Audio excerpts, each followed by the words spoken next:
हम दीपावली और दशहरा क्यों मनाते हैं? जब भगवान श्री रामचंद्र जी वनवास गए थे तो माता सीता की खोज में उन्होंने लंका पर चढ़ाई किया और रावण से उनका भीषण संग्राम शुरू हुआ। युद्ध कई दिनों तक, महीनों लगभग चलता रहा। एक एक करके रावण के पक्ष के सारे योद्धा मारे गए और अंत में रावण स्वयं लड़ने आया। रावण आया लड़ने और भगवान राम से उसकी लड़ाई आरंभ हो गई। कई दिनों तक रावण से भी युद्ध चलता रहा, बहुत भीषण संग्राम होता रहा। अंत में भगवान राम ने कहा अब इस युद्ध को समाप्त किया जाए और उन्होंने इस युद्ध को समाप्त करने के उद्देश्य से अत्यंत घातक और जानलेवा बाणों की वर्षा आरंभ की रावण पर।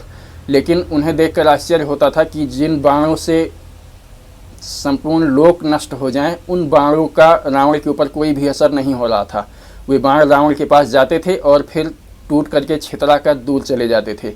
फिर उन्होंने ध्यान लगाकर जब देखा तो उन्होंने देखा कि रावण के पीछे आकाश में माँ शक्ति देवी विराजमान हैं और जो भी बाणों का प्रहार भगवान राम रावण के ऊपर करते हैं उनको वो अपने हाथों से पकड़कर तोड़ देती हैं या इधर उधर छितरा देती हैं और वे सब प्रयास निष्फल हो जाते हैं।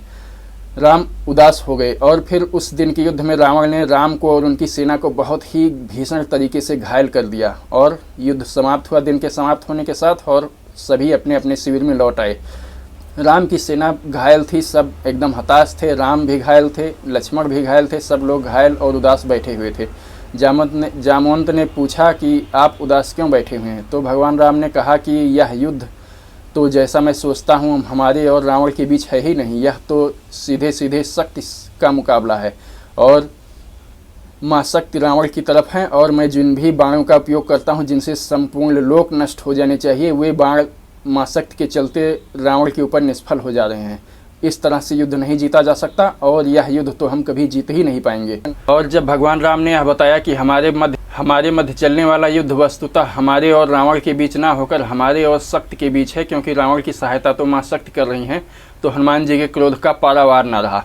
उन्होंने तुरंत अपना दिव्य शरीर धारण किया और पर्वत के जैसा आकार बढ़ाना शुरू किया और कैलाश की तरफ बढ़े। उन्होंने कहा आज देवी से निपटारा ही कर दिया जाएगा और उनका स्वर्ण के समान कांति में पर्वताकार शरीर धीरे धीरे कैलाश की तरफ बढ़ने लगा। यह देखकर माँ शक्ति ने भी प्रज्वलित शरीर धारण किया और हनुमान जी पर प्रहार करने के लिए आगे बढ़ी। लेकिन भगवान शिव ने उनको रोका और कहा कि यह जो बानर बालक का शरीर है यह तप, भक्ति और अत्यंत तेज का बना हुआ है, इसे हराना आसान नहीं होगा। इसके बजाय तुम इसको समझाने का प्रयास करो, यह आज भी बालकों की तरह व्यवहार कर रहा है। बचपन में जिस बालक ने आगे बढ़कर सूर्य को निगल लिया था फल समझकर, तब माँ शक्ति ने सौम्य आकार धारण किया और हनुमान जी को समझाने लगी कि बचपन में तुमने अपनी शक्ति के घमंड में आकर बहुत उत्पात मचाया था और इसके लिए हमें बहुत ही लज्जा झेलनी पड़ी थी और तुमने सूर्य को निगल लिया था, इससे भी बहुत ही विषाद की स्थिति उत्पन्न हो गई थी और चारों ओर हम लोगों की जग हंसाई हो रही थी कि देखो यह कैसा बालक है और कैसे इसने पूरे संसार में तांडव मचा रखा है। और आज तुम फिर वही करने जा रहे हो, अपने सौम्य रूप में वापस आओ और वापस जाकर भगवान श्री राम की रावण से युद्ध में विजय प्राप्त करने में सहायता करो। तब बात हनुमान जी को समझ में आ गई और उन्होंने अपना वापस सूक्ष्म सौम्य शरीर धारण कर लिया और भगवान राम के शिविर में वापस चले गए।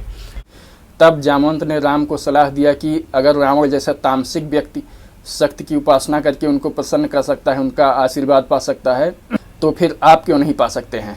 और अब युद्ध की कमान लक्ष्मण जी को सौंप दीजिए, हम लोग उनके नेतृत्व में युद्ध करेंगे और आप माँ शक्ति की आराधना शुरू करिए। और अगले दिन से यही हुआ, भगवान राम ने माँ शक्ति की आराधना करना शुरू कर दिया। यह था नवरात्रि पर्व का प्रारंभ। इस तरह से नवरात्रि पर्व का प्रारंभ होता है। भगवान राम 9 दिन तक माँ शक्ति की उपासना करते हैं और धीरे धीरे जो कुंडलियाँ या 7 चक्र कहे जाते हैं उनमें भगवान राम की शक्ति धीरे धीरे ऊपर ऊपर चढ़ती जाती है और अंतिम दिन जब 9वें दिन की उपासना जिस दिन संपूर्ण होने वाली होती है, तब माँ शक्ति भगवान राम की परीक्षा लेने का निर्णय करती हैं। हनुमान जी रोज़ सुबह 108 कमल के फूल लाकर भगवान राम को पूजा में उपयोग करने के लिए सौंप जाते थे। उस दिन भी 108 कमल भगवान राम को सौंपकर हनुमान जी लक्ष्मण जी के नेतृत्व में युद्ध लड़ने चले गए और भगवान राम ने अपनी उपासना आरंभ की। जब वे समाधिस्थ हो गए और फिर उसी समाधि की अवस्था में एक एक करके पुष्पों को अर्पित करना शुरू कर दिया और 107 पुष्प अर्पित कर चुके तो माँ शक्ति ने चुपके से एक पुष्प उठा लिए। अब राम ने जब 108वां पुष्प चढ़ाकर पूजा को संपूर्ण करना चाहा, पूर्ण आहुति देनी चाहिए, तो वहाँ पे पुष्प नहीं था। इससे राम विचलित हो उठे और वहाँ से उठने या नेत्र खोलने का मतलब था पूजा का भंग हो जाना। लेकिन भगवान राम ने तुरंत अपना बाण उठाया और उसके फल से अपनी आँख को ही निकालकर माँ शक्ति को अर्पित करने का प्रयास किया, क्योंकि लोग उनके आँखों की उपमा कमल से दिया करते थे। तो उन्होंने कहा अगर कमल नहीं है तो मेरे ये नेत्र ही कमल के जैसे हैं, मैं इन्हें ही अर्पित करूँगा। और जैसे ही यह प्रयास उन्होंने करना चाहा, तीर को उठाकर उसका फल अपनी आँख के करीब लाए, तैसे ही माँ शक्ति प्रकट हुई और उन्होंने उनका हाथ पकड़ लिया और उन्होंने कहा, हे राम, इस युद्ध में तुम्हारी जय होगी। इस तरह से नवरात्रि का पर्व संपूर्ण हुआ और भगवान राम को माँ शक्ति का आशीर्वाद और उनका साथ मिला। इसके बाद फिर अगले दिन के युद्ध में रावण की पराजय हुई और भगवान राम ने रावण का वध किया। तब से ये 9 दिनों का माँ दुर्गा या देवी की उपासना का पर्व नवरात्रि के रूप में मनाया जाता है। और जिस दिन रावण का वध हुआ था उसको हम विजयदशमी या दशहरा के रूप में मनाते हैं। इसके बाद फिर वहाँ पे उसके पश्चात जब भगवान राम लंका विजय कर चुके और फिर जा कर के वहाँ से माता सीता सहित वापस अयोध्या लौटे, तो फिर अयोध्या वासियों ने उनके लौटने की खुशी में दीपों से पूरे अयोध्या को सजा दिया और पूरी अंधेरी रात को उन्होंने दीपक से जगमगा दिया। हर तरह हर जगह पर उन्होंने दिए जलाए और तब से हम दीपावली का पर्व मनाते हैं। इस तरह से नवरात्रि, दशहरा और दीपावली का पर्व मनाया जाता है। भगवान राम ने रावण को हराकर विजयदशमी के बाद फिर लंका में गए और वहाँ की शासन व्यवस्था की बागडोर विभीषण को सौंपी और माता सीता के साथ पुष्पक विमान से वापस अयोध्या लौट आए। यह सब करके उन्हें अयोध्या वापस आने में लगभग 20 दिनों का समय लगा था और इस तरह से विजयदशमी या दशहरा के लगभग 20 दिनों के बाद दीपावली का पर्व मनाया जाता है।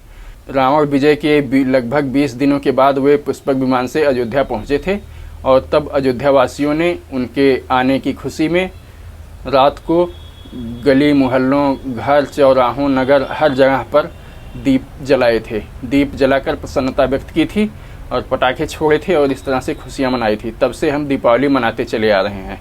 इस तरह से दुर्गा पूजा, दशहरा और दीपावली लगभग 7-8 हज़ार वर्षों से हम भारतवासी लगातार मनाते चले आ रहे हैं।